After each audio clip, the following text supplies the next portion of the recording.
For example, Acts of the Apostles chapter 20 verse 7.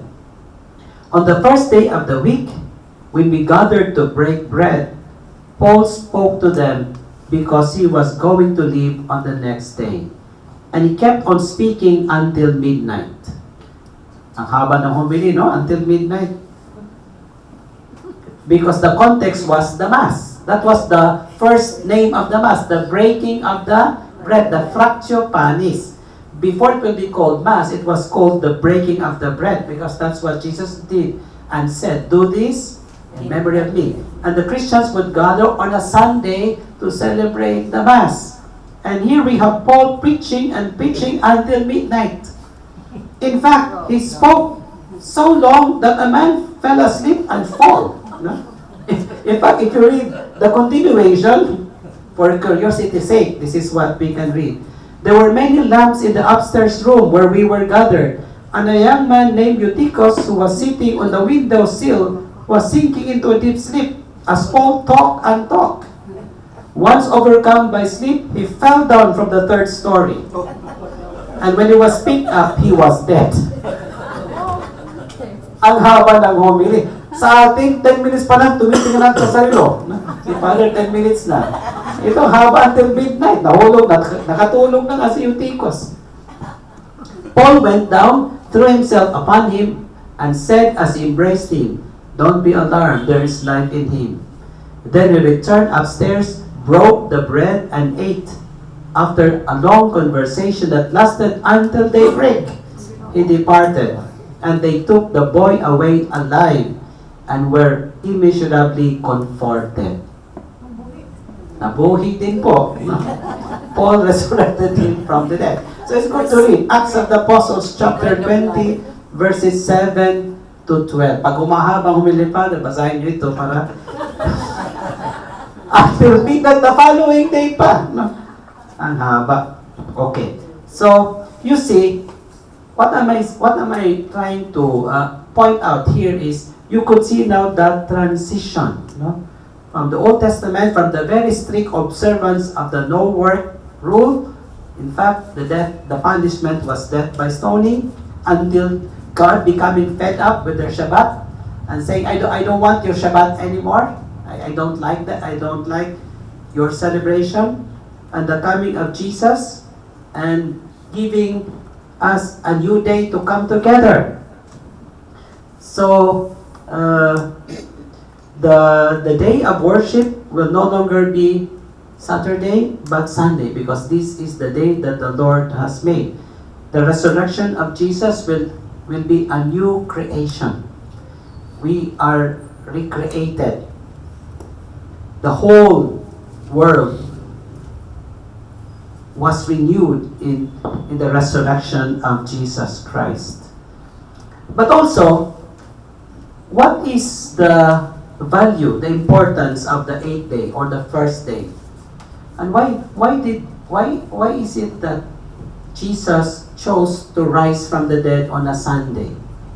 What is the relevance of the first day of the week? You know what? If we have to go back to the Old Testament, we realize the first day of the week is actually very important. Why? Jesus in the Gospel of John chapter 8 verse 12 said, "I am the light of the world. Whoever follows me will never walk in darkness, but will have light of life." That is John chapter 8 verse 12. Jesus says, "Ego sum lux mundi." I am the light of the world. Do you remember on the first day of creation, what did God create? The light. He said, "Fiat lux, et lux pacta est." Let there be light, and there was light. Jesus rose from the dead on the first day, proclaiming himself as the light of the world. That's why liturgically we celebrate that, no? That beautiful, the beautiful image of Jesus as the light. That's why it makes sense that the first day of the week when God created the light will also now be the first day of the week for us Christians when we gather together to worship Christ. Because He is truly the Sun God, the light of the world. Sunday is the day when the pagans used to worship the sun God. But now, the Son God has to give way because there's now a new light, the new sun, the true light of the world, Jesus Christ. That's why liturgically, you will see that in our Christmas and Easter celebration. These two celebrations are actually connected. The Christmas celebration and the Easter celebration. It's beautiful in Latin. In Maraya, in Tagalog, we don't really see the importance of the connection between these two celebrations. But it's beautiful in Latin, no? Or even Spanish or Italian. Because these two celebrations are both called Pasks or Pesach. You know? That's why we say Maligayang Pasko. Actually, Pasko is not just Christmas, it's also Easter. That's why we say the Paschal sacrifice. In Tagalog, before, we say Christmas is when we celebrate ang Pasko ng pagsilang ng ni Kristo, at ang Easter, ang Pasko ng muling pagkabuhay ni Kristo. Both are Pasks because they are very much connected. Like for example, why is it that we celebrate the birthday of the Lord on December 25? Because before, that was the day of the winter solstice. And what is the winter solstice? That's the day when the sun is now coming back. When the earth is now slowly coming back to the earth. You know what? If this is the sun, the movement of the earth is not perfectly circular. It is elliptical. If this is the sun, the earth moves like this. Closer to the sun during summer and far away from the sun during winter. That's why during winter time it's cold. Because that's the time when the earth is farthest from the sun. The only portion of the earth that is hot is on the southern part, Australia. Because the is pointing towards the sun. That's why during December, it is summertime. Sa Australia, mainit doon. Hindi nila ma-appreciate yung winter. No? Kasi talagang mainit. Kasi natatabaan talaga sila. But the rest of the planet is going away.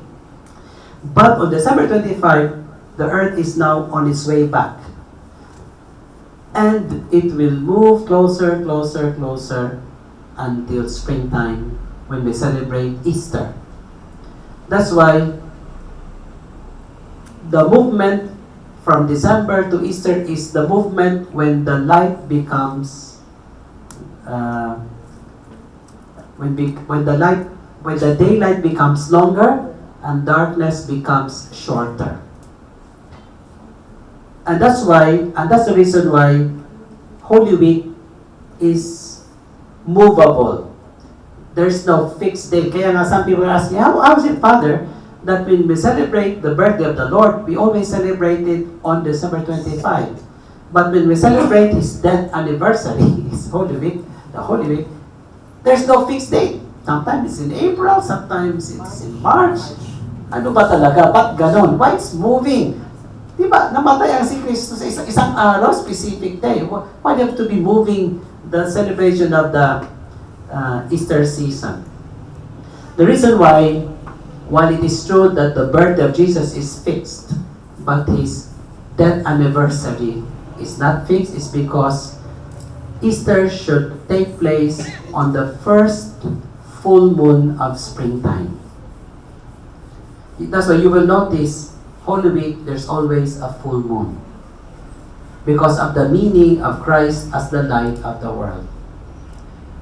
And the most beautiful celebration during Easter is the blessing of the new fire and the proclamation of Christ as the light of the world. No? Ni Kristo ang kabawas. On Easter Vigil, Saturday evening. Because as you proclaim that Christ is the light of the world, you look outside, there's the moon shining with all its splendor and glory, which tells us, indeed, Christ is risen and He is truly the light of the world. That's why it makes sense why Sunday now will be the day that we have to worship God. Because for us Christians, that is the day that truly that Christ, the light of the world, has risen and He has renewed the earth. And that's what we celebrate. So, as I said, technically speaking, it is not correct to say we have moved the celebration of the Shabbat from Saturdays to Sunday, but Shabbat has been replaced by Sunday on account of the resurrection of Jesus. Now we understand why Paul said that even the Shabbat was just a foreshadowing, because even the Shabbat celebration has to give way to Jesus Christ. Okay. Now, what are we to do on a Sunday? What are our obligations? What are we to do, or what can we do and cannot do on a Sunday, given that it is now the Lord's Day, given that the Third Commandment is now the observance of Sunday as the day of rest? You know what? The word rest in the scripture, especially in the Gospels, the word rest is used with three different meanings. One meaning, we read that in the Gospel of Mark, chapter 6, verses 30 to 34. Now, in this Gospel, the context of this Gospel is the disciples coming back to report to Jesus what they have done after going to the villages to preach the good news and to heal the sick. And so they were excited, no, to report to the Lord. This is what we have done. We were able to cure diseases. And Jesus said, "Good, very good. Now, come to me, all you are tired, and I will give you rest." So the Lord tells the disciples, "I know you're tired, so we will rest for a while." In other words, that is a rest that is associated with ministry. No? When you've been busy preaching, when you've been busy evangelizing, it's normal to be tired. And the Lord understands that, and He said, "Okay, it's good. And because you have been preaching, you have been evangelizing, you have been doing what is expected of you, you have been fulfilling your ministerial obligations, okay, you now rest." Another is in the Gospel of Matthew, chapter 26, verse 45. The context is the agony in the garden. Jesus told the three apostles, Peter, James, and John. He said, "Okay, please keep watch with me as I pray." But of course, they were so tired, So, when Jesus came, he saw them sleeping. He said, "Why are you sleeping? Can you not keep watch with me even just for an hour?" That's why we have this holy hour. Can you not stay with me even just for an hour? But they were simply so tired physically. And so Jesus said, "Okay, you sleep." So this is the second meaning of rest. That is, rest because we have been physically busy during the whole day. We need to rest because of human limitation. Siyempre, pag tayo nagtatrabaho, from Monday to Friday, napapagod, and that's good.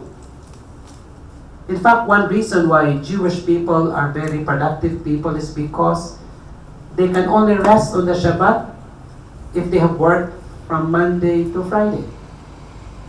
That's why they have to work, because it doesn't make sense na on the Shabbat they will rest, wala naman silang ginawa. from Monday to Friday. That's why they're very productive people. So the Lord said, okay, that's good. You have been tired. That's why I normally tell people, especially yung mga couples, if you have problems in the family, like marital problems, problems with kids, do not discuss it on a Friday evening. Kasi mga pagod na kayo. No? Pagod sa opisina, Lunes, pagod din yung mga bata, tapos pag-uusap pa kayo ng mabibigat na problema na, mag-aaway lang kayo. Walang mangyayari dyan. Bakit? Mga tao lang po tayo napapagod. That's why I usually tell couples, if you have problems, better talk about problems on a Sunday evening. When medyo naka-rest na kayo Saturday, at saka Sunday, but never on a Friday evening.